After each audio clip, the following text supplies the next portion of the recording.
Aí, a iluminar-se é muito simples. É abrir o coração com muito respeito. Para mim e para aquele que tenho na frente, a meu lado esquerdo, a meu lado direito e atrás. Os 4 movimentos da criação para que a matéria se reconheça como sagrada. Então, aqui mesmo se retornará o paraíso perdido. Sheikh Ragib, sou muçulmano, ligado a uma ordem sufi. Na realidade, não é bem uma pergunta, eu gostaria de fazer uma colaboração rápida, né?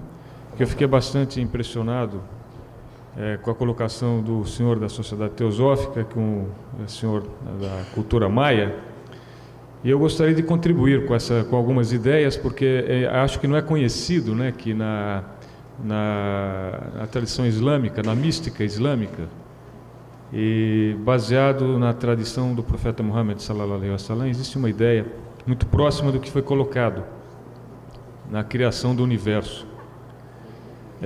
Numa tradição sagrada, Allah nos diz: eu era um tesouro oculto e amei me tornar conhecido. Então, criei a criação. Então, 2 motores importantes para a criação: o amor e o conhecimento. E assim, decidindo, Allah disse: seja, né, kun, e surgiu a luz, nur em árabe. E a primeira luz criada, olha que interessante, nós denominamos na mística islâmica luz de Muhammad. Muhammad sallallahu alaihi wasallam é o nome do nosso profeta.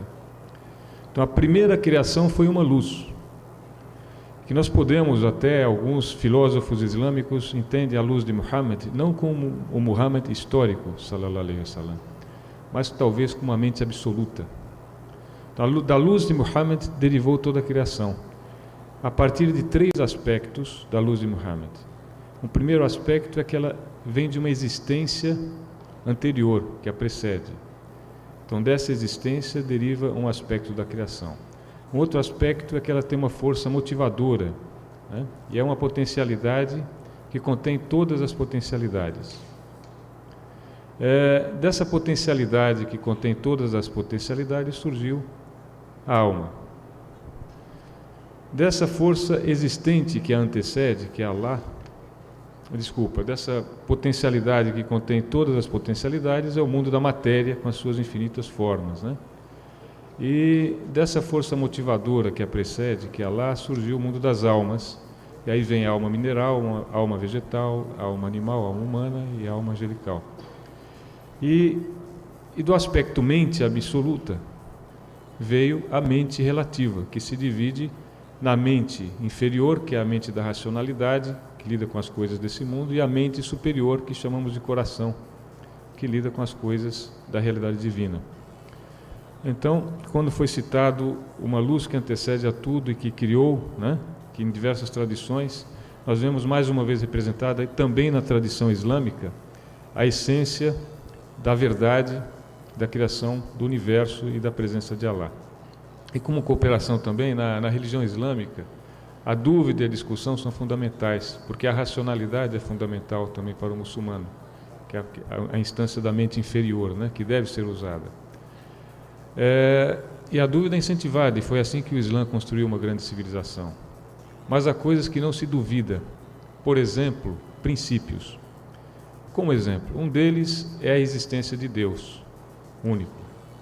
Então, nós, pela fé, abraçamos em nosso coração a existência de Allah, que é o Criador, e não duvidamos disso, porque a partir daí se constrói toda a nossa religião. E Allah nos disse isso e nós acreditamos nisso.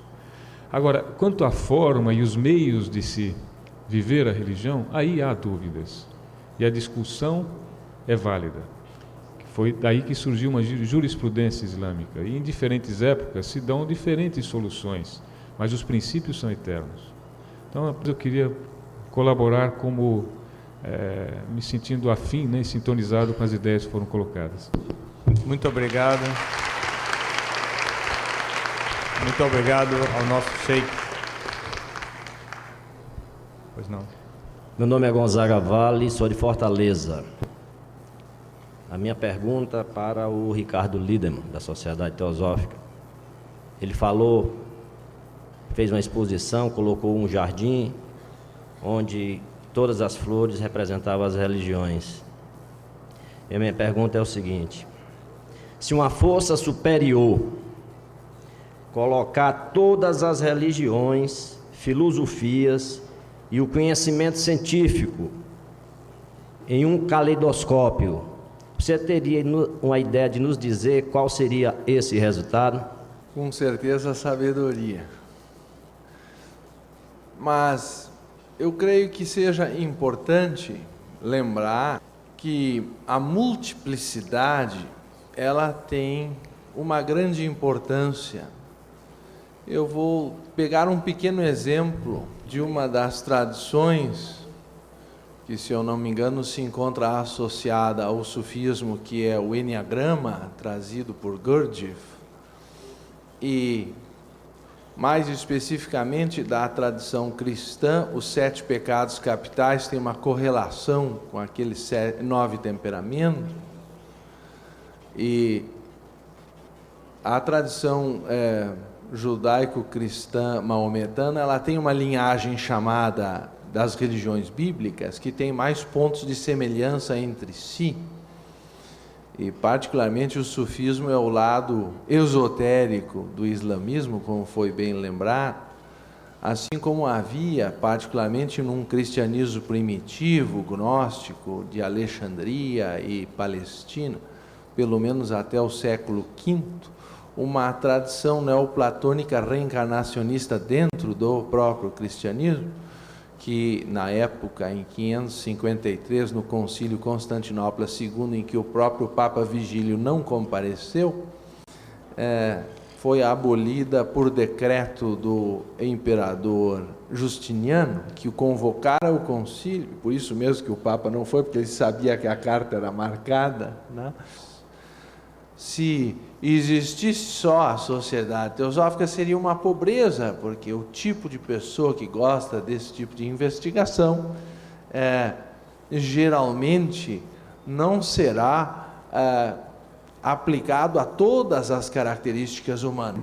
Por exemplo, na tradição oriental, existe a Karma Yoga, que é mais da ação desinteressada ao próximo, existe a Bhakti Yoga, que é da devoção, por exemplo. A linha Vaishnava, se eu compreendo bem, é uma linha Bhakti. Existe a linha Jnani, que é do conhecimento. E existe a linha do Raja Yoga, que tenta, de alguma forma, usar as 3 sobrepondo a vontade e administrando diversas formas, está mais associada ao que teosoficamente se chama de ocultismo. Enfim, essas variações existem. O ponto que eu gostaria de enfatizar é justamente de que quando nós temos os 7 castiçais, nós temos os 7 pecados capitais. Uma vez eu dava uma palestra no Rio de Janeiro sobre esse assunto, e eu falava de que a luz branca, ao mergulhar num prisma, se decompõe nas 7 cores do arco-íris, são 7 potências da natureza.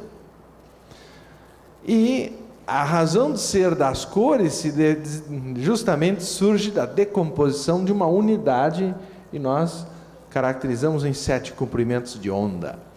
E eu caracterizei semelhante aos 7 pecados capitais, que são conhecidos de todos, eu suponho.